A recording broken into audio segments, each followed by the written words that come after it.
નમસ્કાર, આપ જોઈ રહ્યા છો જીએસટીવી ન્યૂઝ અને આપની સાથે હું છું ધ્વનિ। અમદાવાદ ક્લિનિકલ રિસર્ચના નામે વીએસ હોસ્પિટલમાં કરોડોના કૌભાંડનો મામલો સામે આવ્યો છે અને આખો આ મામલો સામે આવતા ખળભળાટ મચી જવા પામ્યો છે। સમગ્ર કથિત કૌભાંડ મામલે મ્યુનિસિપલ કોર્પોરેશન દ્વારા એક નિવેદન આપવામાં આવ્યું છે, જેમાં હોસ્પિટલ વિભાગના ડેપ્યુટી કમિશનર એટલે કે બીસી પરમારે જણાવ્યું હતું કે અગાઉ કમિશનરને મળેલી ફરિયાદ બાદ ખાતાકીય વિજિલન્સ તપાસ કરાઈ હતી। તપાસ કમિટીના પ્રાથમિક રિપોર્ટમાં હકીકત સામે આવતા જરૂરી તપાસ શરૂ કરાઈ હતી, જેમાં કોન્ટ્રાક્ટ પર કામ કરતા 8 જેટલા જે તબીબો હતા તેમને ટર્મિનેટ કરવામાં આવ્યા છે।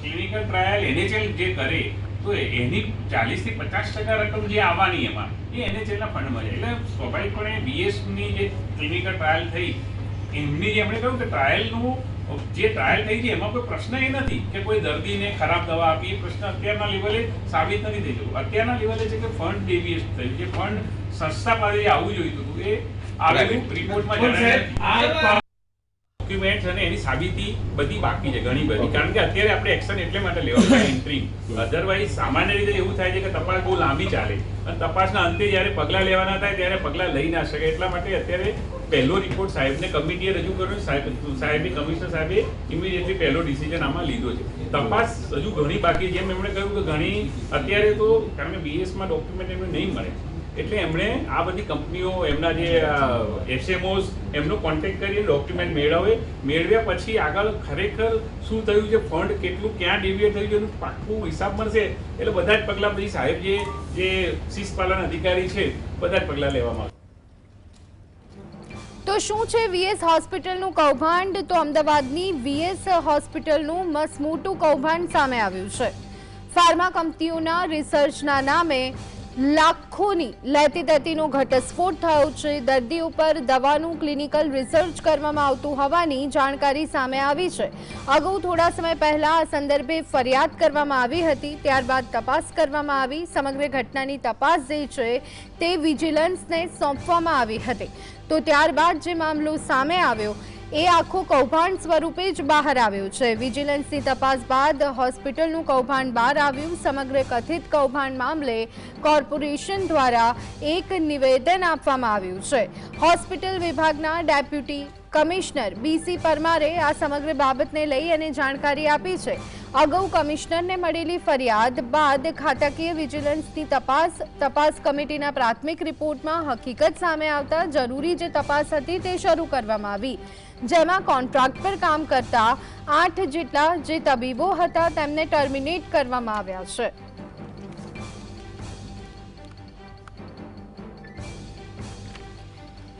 તો વીએસ હોસ્પિટલમાં મસમોટું કૌભાંડ જે છે એ સામે આવ્યું છે। ક્લિનિકલ રિસર્ચને લઈ અને ચોક્કસ નિયમો હોય છે, પરંતુ શું તે નિયમોના પાલન કરવામાં આવ્યા છે?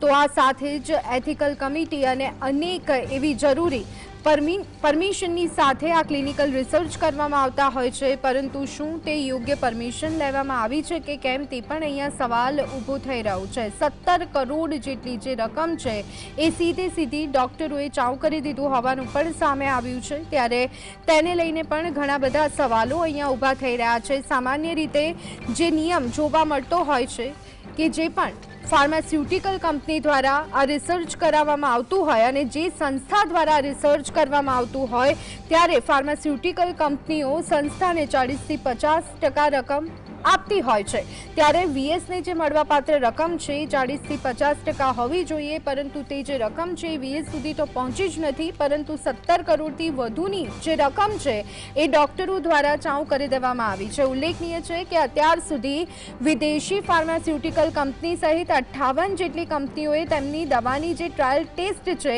તે વીએસમાં કરાવ્યું છે।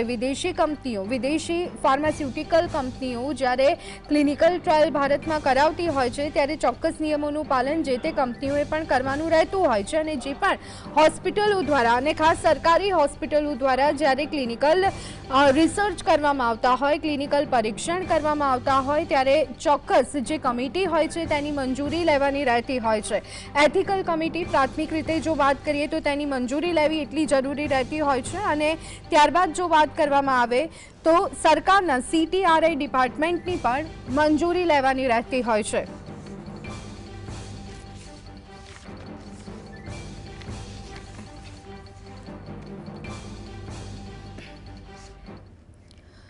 તો આ સંદર્ભે આજે આખું કૌભાંડ સામે આવ્યું છે ક્લિનિકલ રિસર્ચને લઈને, પરીક્ષણને લઈને, ત્યારે તે સમજવાનો પ્રયત્ન કરીએ તેના નિયમો શું રહેતા હોય છે, કઈ રીતે આ ક્લિનિકલ રિસર્ચ થતું હોય છે, વિદેશમાં શું સ્થિતિ છે, ભારતમાં તેને લઈને શું સ્થિતિ છે, કયા નિયમો છે, એ તમામ બાબતે આપણે આજે વિસ્તૃત ચર્ચા કરવાના છે. તમામ માહિતી મેળવવાનો પ્રયત્ન કરીશું અને આ ચર્ચા માટે અત્યારે હાલ આપણી સાથે જોડાયા છે ડૉક્ટર સુનિલ શાહ કે જેઓ સિનિયર તબીબ છે. ડોક્ટર સુનિલ, આપનું સ્વાગત છે GSTVમાં. ડોક્ટર સુનિલ, આપ સુધી અવાજ પહોંચી રહ્યો છે? જી જી. ડોક્ટર સુનિલ, જે કૌભાંડ સામે આવ્યું છે VS હોસ્પિટલમાં ક્લિનિકલ રિસર્ચને લઈને, પરીક્ષણને લઈને, સૌથી પહેલા તો આ ક્લિનિકલ પરીક્ષણ એ શું છે, કઈ રીતે થતું હોય છે, કોના દ્વારા કરાવવામાં આવતું હોય છે અને કઈ સંસ્થાઓ એ કરી શકે છે, એ બાબતને લઈ અને પ્રાથમિક માહિતી અમારા દર્શક મિત્રોને આપશો.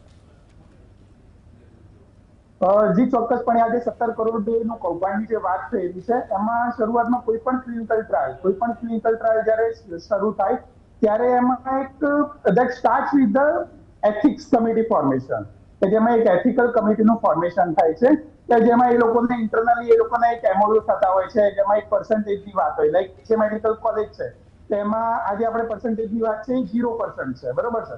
પછી જે NHL medical college that comes under the AMC made, Ahmedabad municipal corporation medical education ટ્રસ્ટના અંડરમાં આ વસ્તુ આવે છે. ઓકે, હવે જ્યારે આ VS અને NHL આ બે વસ્તુ ક્યારે ભેગી હતી અને ક્યારે બંને વસ્તુ અલગ પડી છે એની વાત આપણે જોવા જઈએ તો 21/11/2020 ના રોજ આ એથિક્સ કમિટી જે VS, હું તમને એક સીધી સાદી ભાષામાં સમજાવું તો VS એક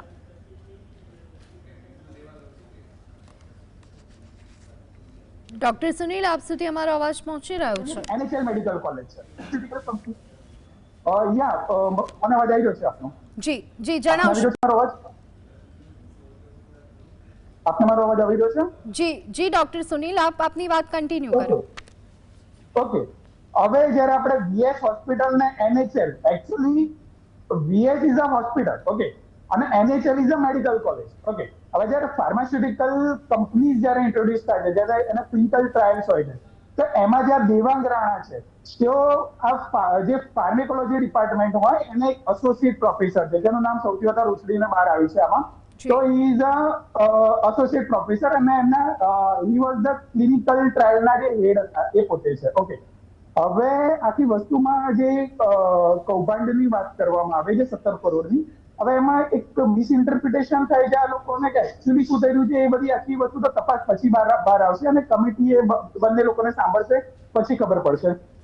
એમાં ફેક્ટ એવી છે કે લાઈક મેં તમને અગાઉ કીધું કે BJ is a medical college, okay, that runs by civil hospital. જે રીતે સિવિલ હોસ્પિટલ છે એની મેડિકલ કોલેજનું નામ બીજે મેડિકલ કોલેજ છે. ઓકે, VS હોસ્પિટલ છે, VS હોસ્પિટલની મેડિકલ કોલેજનું નામ NHL મેડિકલ છે. ઓકે, હવે વાત આવે છે આખી AMC મેડ એટલે Ahmedabad municipal corporation medical education trust, તેના અંડરમાં NHL મેડિકલ કોલેજ આવે છે, પછી આ LG વાળી હોસ્પિટલ આવે છે. ઓકે, જ્યારે આપણે જોવા જઈએ 21/11/2020 ના રોજ આ બે વસ્તુ કંઈક અલગ થઈ છે અને એમાં કંઈક SOP ફોર્મેશન ને એવું કંઈ હોય છે જેનું VS નું એપ્લિકેશન NHL મેડિકલ પાસે પહેલા હતું. હવે આ જે રૂલ્સ રેગ્યુલેશનની આપણે વાત કરીએ છીએ તો ડોક્યુમેન્ટ્સ મેં ઘણા વાંચ્યા છે, હમણાં અડધો કલાક પહેલા જ આ બધા ડોક્યુમેન્ટ્સ વાંચ્યા છે. એમાં આ જે રૂલ્સ છે ને એમાં જે NHL મેડિકલના જે રૂલ્સ લાગુ પડે છે, જે પહેલાની વાત કરીએ તો એમાં એવું છે કે તમારે જે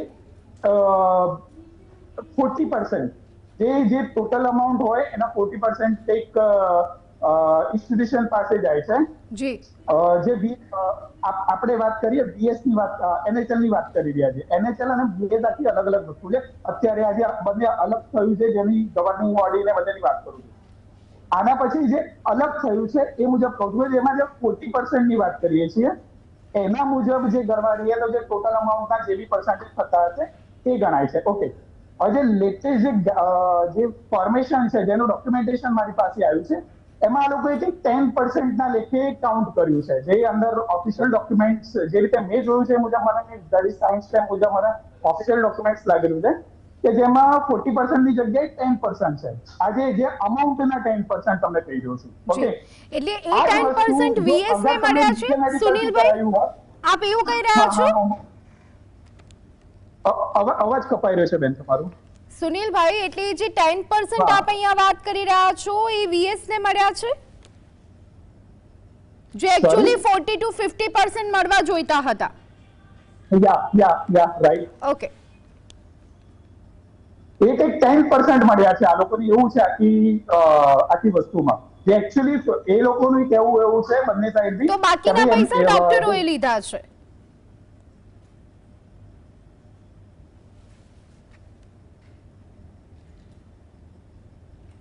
એ તો હવે તપાસ કમિટીની રચના થાય, બરોબર છે. પછી જે આખું બંને પક્ષે જે વસ્તુ સાંભળશે બંને પક્ષ તરફથી, પછી આખી જો અગર કૌભાંડ થયું હશે તોની વાત છે, તો એ લોકોને સજા મળવી જ જોઈએ, બરોબર છે. અને જો ના મળ્યું હોય તો એ લોકોના સસ્પેન્શન ઓર્ડર પાછા ખેંચવા પડશે, ડેફિનેટ વસ્તુ છે. અત્યારે કારણ કે જે વાત સામે આવી છે, જે નિયમ છે કે જે પણ ફાર્માસ્યુટિકલ કંપની હોય એ જે ટેસ્ટ કરાવતી હોય અને જેથી સંસ્થા થ્રુ કરાવતી હોય તેમાં 40 થી 50% રકમ આપવાની રહેતી હોય છે જે તે સંસ્થાને, પરંતુ એ રકમ સંસ્થાને નથી મળી અને એ જ રકમ એટલે કે એના જે પણ રકમનો જે આંકડો આવતો હશે એ 17 કરોડ રૂપિયા સીધા ડોક્ટરોએ ચાઉ કર્યા છે, જે આક્ષેપ અત્યારે હાલ થઈ રહ્યો છે. તો ત્યારે અહીંયા સવાલ ઘણા મોટા અને ગંભીર ઊભા થઈ રહ્યા છે. વીએસ હોસ્પિટલના સત્તાધીશો પર પણ અહીંયા આંગળી ચિંધાઈ રહી છે. સુનિલભાઈ, એ જ વસ્તુ હું કહેવા માંગુ છું. હવે આ જે કૌભાંડની વાત છે ને, 17 કરોડના કૌભાંડની, એમાં બે વસ્તુ છે, જે 40% અને 10%. 40% અને 10% ના ડિફરન્સ અમાઉન્ટમાં જે વસ્તુ આવે છે એમાં આપણે 17 કરોડ ને ક્યાંક ગોઠવી રહ્યા છે, બરોબર છે. હવે જે એકચ્યુઅલી જો ઓફિશિયલ ડોક્યુમેન્ટેશન કે મારી પાસે ઓફિશિયલ ડોક્યુમેન્ટેશન આવ્યું છે, હવે એની validity I don't say you કે એ વસ્તુ શું છે, પણ જે રીતે મને લાગી રહ્યું છે that is the valid document. એમાંથી આ લોકોએ 10% લખ્યા છે અને જે બીએસ અને એનએચએલ અલગ અલગ વસ્તુ છે, એ વસ્તુ પહેલા આપણે સમજવી જોઈએ, સમજ્યા? એટલે આ જે કરાવ્યું છે એ બીએસ થ્રુ કરાવડાવ્યું છે. અને સેમ વસ્તુ જો આપણે બીજે મેડિકલ જોડે એટલે કે સિવિલ હોસ્પિટલ સાઈડથી કરાવડાવ્યું છે, આ વસ્તુ નહીં કોસ્ટિંગ 0% ઇન્સ્ટિટ્યુશન પાસે. ઓકે ડોક્ટર સુનિલ, તપાસ ચાલી રહી છે એટલે ચોક્કસ એ જે રેશિયોની આપ વાત કરી રહ્યો છો એ તમામ બાબતો સામે આવશે. પણ હવે આપની પાસેથી એ સમજવું છે, આપ પણ જ્યાં સુધી અમને ખ્યાલ છે આપ પણ વીએસ સાથે કામ કરી ચૂક્યા છો વીએસમાં, ત્યારે આ જે સમગ્ર જે વસ્તુ છે અથવા તો ક્લિનિકલ રિસર્ચ જે થતા હોય છે એ કેટલું જોખમી રહેતું હોય છે, એના પેરામીટર્સ, એના નિયમો સામાન્ય રીતે શું રહેતા હોય છે? એટલે ક્લિનિકલ જોખમની વાત કરી રહ્યા છો? જી બિલકુલ. ઓકે મેડમ, એકચ્યુઅલી એમાં કેવું છે કે કોઈ બી પેશન્ટને એડમિટ કરવાથી લઈ અને લાઈક કોઈનું પણ ફ્રેશ એટલે લાઈક તમે કોઈ સબ્જેક્ટ લઈ રહ્યા છો જે તે પેશન્ટને, લાઈક કોઈ હું ને તમારા જેવા ડાયરેક્ટલી ક્લિનિકલ ટ્રાયલમાં તો એન્ટર નહીં થઈ જાય, એટલે આ લોકોને એક લોટ ઉઠાવવો પડતો હોય જે, અને આવામાં મેં જોયું છે, મેં પર્સનલી જોયું છે કે આ ખાલી મારો વ્યૂ રજૂ કરી રહ્યો છું. દેટ ઇઝ કે લાઈક જે બારે ઘડીએ જતા હોય ને દેટ ઇઝ જસ્ટ સેમ. એટલે લાઈક અત્યારે આપણે કોઈ લાઈક ચાંદખેડા વિસ્તારમાંથી કોઈ પર્ટિક્યુલર માણસને ઉઠાવ્યો આપણે ક્લિનિકલ ટ્રાયલ્સ માટે, બરોબર છે. તો આ મારું એક ઓબ્ઝર્વેશન છે કે વારે ઘડીએ છે ને આ ટાઈપના જે વારે ઘડીએ ક્લિનિકલ ટ્રાયલ્સમાં માણસો આવતા હોય ને એ બી કદાચ મારું મંતવ્ય રજૂ કર્યું હતું કે જે સેમ જ હોય છે કે એક માણસ લીધો આપણે ચાંદખેડામાંથી તો વારે ઘડીએ એક ટાઈપના માણસો આવતા હોય છે. આવી રીતે માણસોને લાવવા ક્લિનિકલ રિસર્ચ માટે અને હોસ્પિટલ સુધી પહોંચાડવા, શું આની વચ્ચે પણ કોઈ એક માણસો કામ કરતા હોય છે? આપ એવું કહેવા માંગો છો? કરતા હોઈ શકે, ઓકે, બરોબર છે, કરતા હોઈ શકે છે. આઈ ડોન્ટ નો કે ડાયરેક્ટલી તમારે કંઈક તો પબ્લિસાઇઝ કરવું પડે આ વસ્તુ માટે કે ભાઈ આ જગ્યાએ મને ક્લિનિકલ રિસર્ચ સેન્ટર છે, બરોબર છે, તો ડાયરેક્ટલી તો કોઈ આવવાનું નથી. એ લોકોને તમારે સમવટ પબ્લિસિટી તો કરવી પડે, જેથી કરીને એ લોકો ઉપર ટ્રાયલ થઈ શકે આ વસ્તુનો. જી જી બિલકુલ. અને Yes. જોખમની વાત એના કરીએ બદલે સુનિલભાઈ, તો આપણે એ કેટલું PR રહેતું હોય છે? તો કોઈ આવી જવાનું નથી જગ્યા ઉપર. આપણે એટલે એ વસ્તુનું માર્કેટિંગ થોડું કરતા લોકો કોઈક તો હશે Yes, વચ્ચે જે yes. કરતું હોય શકે. સુનિલભાઈ, ક્લિનિકલ રિસર્ચ જ્યારે કોઈ વ્યક્તિ પર થતું હોય ત્યારે કેટલું જોખમ રહેતું હોય છે?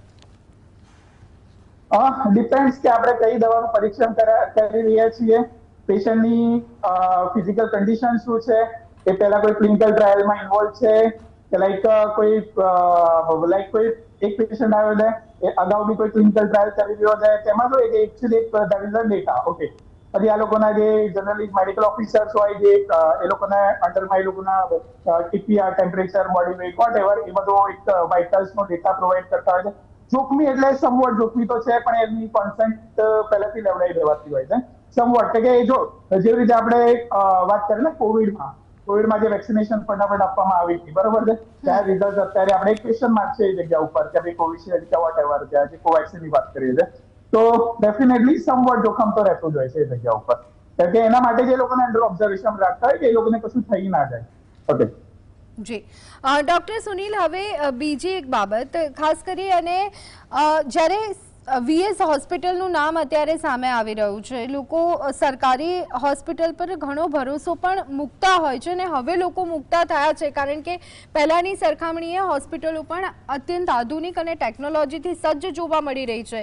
પરંતુ ક્યાંક ને ક્યાંક અહીંયા સવાલ ઊભા થાય એવી સ્થિતિ એટલા માટે, કારણ કે આ જે બાબતો સામે આવી રહી છે, કદાચ સામાન્ય માણસ હવે આવતા થોડો ગભરાશે. આપનું શું માનવું છે આ બાબતે? મેડમ, હોસ્પિટલ અને રિસર્ચ સેન્ટર બધા ડિફરન્ટ છે, સમજો, બરોબર છે. હોસ્પિટલ અને રિસર્ચ સેન્ટર બહુ સાર એકદમ ટોટલી ડિફરન્ટ થિંગ્સ. કે હોસ્પિટલમાં લાઈક કોઈ બી સર્જરી કે વોટ એવર ઓર્થોપેડિક કે કોઈ બી એક ડિપાર્ટમેન્ટ આખું અલગ ચાલતો હોય છે. ધીસ રિસર્ચ કે જેમાં એક પર્ટિક્યુલર માણસો કે 5,000 નો લોટ આવે કે 10,000 નો લોટ આવે, જેના ઉપર કોઈ ડ્રગનું આપણે એક્સપેરિમેન્ટ કરતા હોઈએ છીએ કે જે આપણે બનાવી હોય છે, એના ઉપરથી એટલે બંને કમ્બાઈન કરવું અલગ અલગ વસ્તુ છે. રિસર્ચ માટેના they are not actually patients. Research madana, there are not patients. They are subjects. They are different subjects. Okay, જે ખાલી ને ખાલી રિસર્ચ માટે. Actually, we should say that as a healthy individual. Okay, અને doctor Sunil, બીજી એક બાબત કે આપ સિસ્ટમમાં રહ્યા છો, શું લાગે છે કે નિયમો કેટલા કડક થવા જોઈએ, અને કોઈ વ્યક્તિ પર જ્યારે ક્લિનિકલ ટ્રાયલ થતું હોય છે તો શું માત્ર ટૂંકા ગાળાની અસરો ધ્યાનમાં લેવામાં આવતી હોય છે કે પછી લાંબા ગાળાની અસરો પર પણ ધ્યાન કેન્દ્રિત કરવામાં આવતું હોય છે? ડેફિનેટલી ટૂંકા ગાળાની શોર્ટ ટર્મ થી લઈને લાંબા ગાળાની લોંગ ટર્મ ઇફેક્ટ્સ એ પણ કેવું જાય કે કોઈ બી વસ્તુમાં આપણે જ્યારે વેક્સિનેશન કે કોઈ બી વસ્તુ બનાવી રહ્યા છીએ ત્યારે બધી વસ્તુને સબસિક્વન્ટ હવે લોંગ ટર્મ ઇફેક્ટ્સ તો આપણે જોઈ નથી શકવાના. લાઈક આપણે કોવિડની જે વેક્સિનેશન બની છે 2020માં આપણે ઇમરજન્સી ડ્રગ તરીકે વેક્સિન તરીકે આપણે આપવી પડી, એની લોંગ ટર્મ ઇફેક્ટ્સમાં આપણે જોઈ શકીએ છીએ કે અત્યારે ઘણા લોકોને ક્લોટ ફોર્મેશન ના લીધે હાર્ટ એટેક્સ આવે છે. હવે there is a question mark over that, બરોબર છે.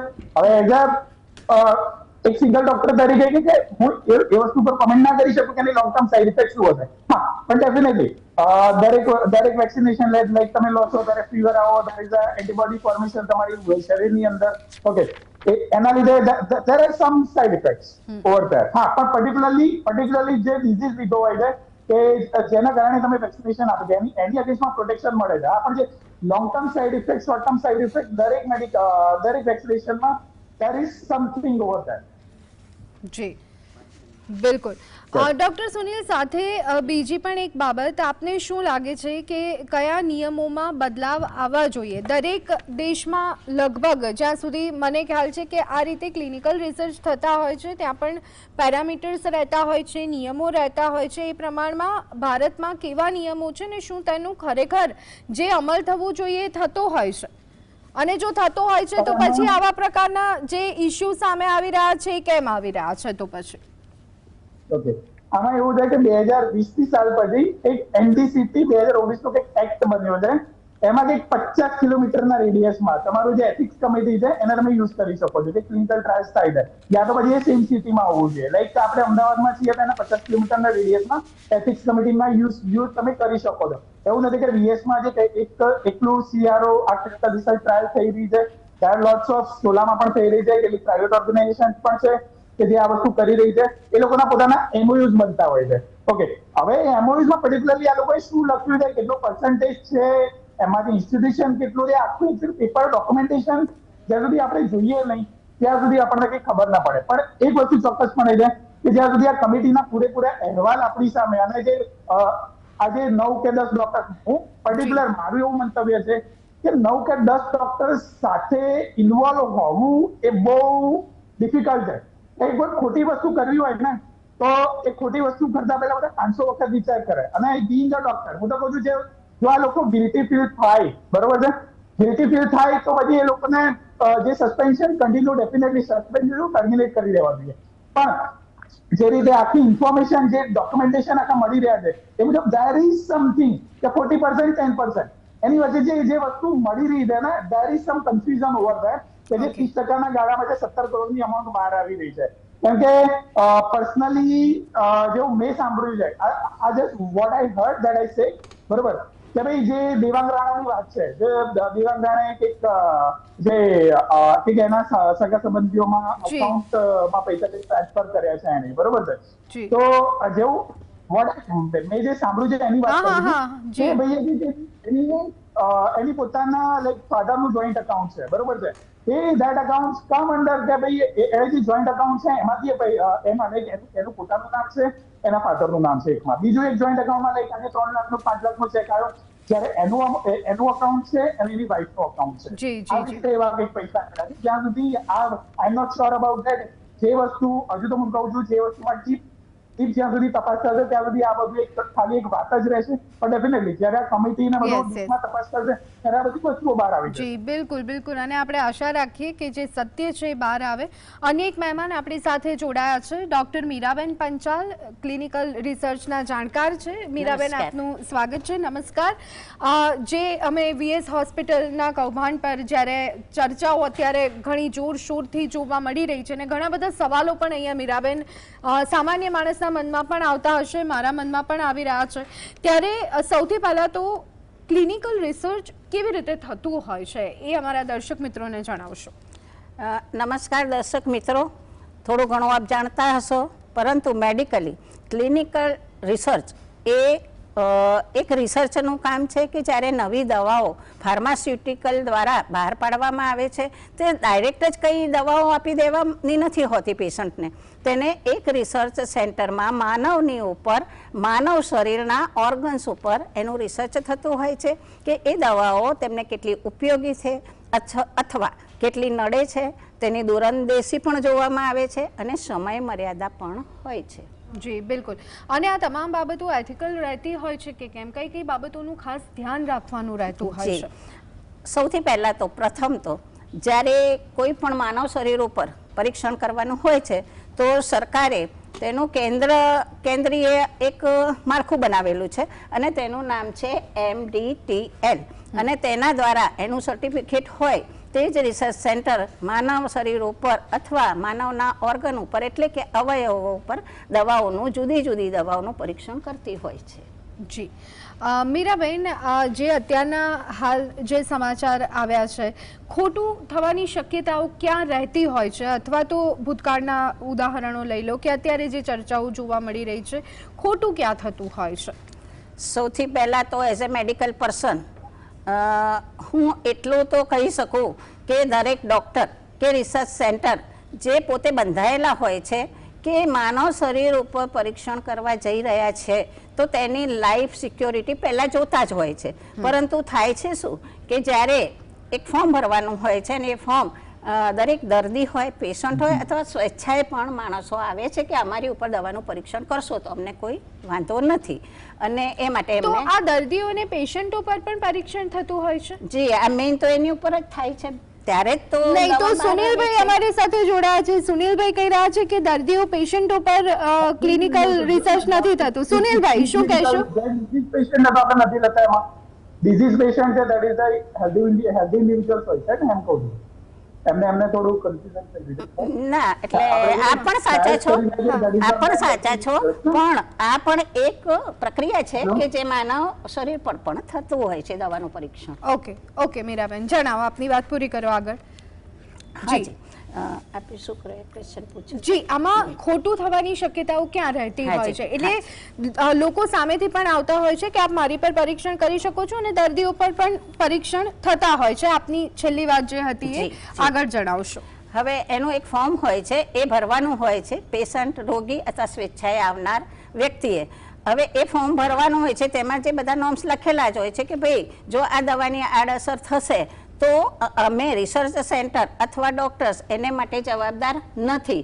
છતાં પણ જવાબદારીપૂર્વક દરેક મેડિકલ પર્સન વર્તે છે. અને ભૂલ ક્યાં થતી હોય છે કે જ્યારે ડૉક્ટર્સ કે રિસર્ચ સેન્ટર દ્વારા કોઈ દવા ઓરલી 2 પ્રકારે થાય છે. ઓરલી એટલે કે દવા આપવામાં આવે છે મોડેથી, તે ગોળી હોય કે કેપ્સ્યુલ હોય, અને બીજું ઇન્જેક્ટ કરવાનું હોય છે, ઇન્જેક્શન. ત્રીજું એમાં કોઈ પણ જાતનું ઓપરેશન કરવાનું હોતું નથી દવાના પરીક્ષણમાં. ત્યારે એમને એક ઇન્સ્ટ્રક્શન આપવામાં આવે છે કે તમારે આટલું કરવું, આટલું ન કરવું. છતાં જ્યારે દર્દી, પેશન્ટ કે આવનાર વ્યક્તિ તેને ફોલો નથી કરતું ત્યારે આવી તકલીફ ઊભી થાય છે.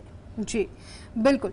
આ સાથે એ પણ જાણવું છે, આ ક્લિનિકલ રિસર્ચ દરમિયાનના નિયમોની આપે વાત કરી, પરંતુ અહીંયા જે ચોક્કસ પરમિશન લેવાની રહેતી હોય છે ક્લિનિકલ રિસર્ચ પહેલા, એ આખી પ્રોસેસ કઈ રીતે રહેતી હોય છે મીરાબેન? હા, સરકાર દ્વારા, ભારત સરકાર દ્વારા રક્ત પરીક્ષણ માટે લેબોરેટરી MDTL કેન્દ્રીય ચિકિત્સા ઉપકરણ પરીક્ષણ નામની એક લાયસન્સ હોય છે ને એમાંથી પસાર થવાનું હોય છે.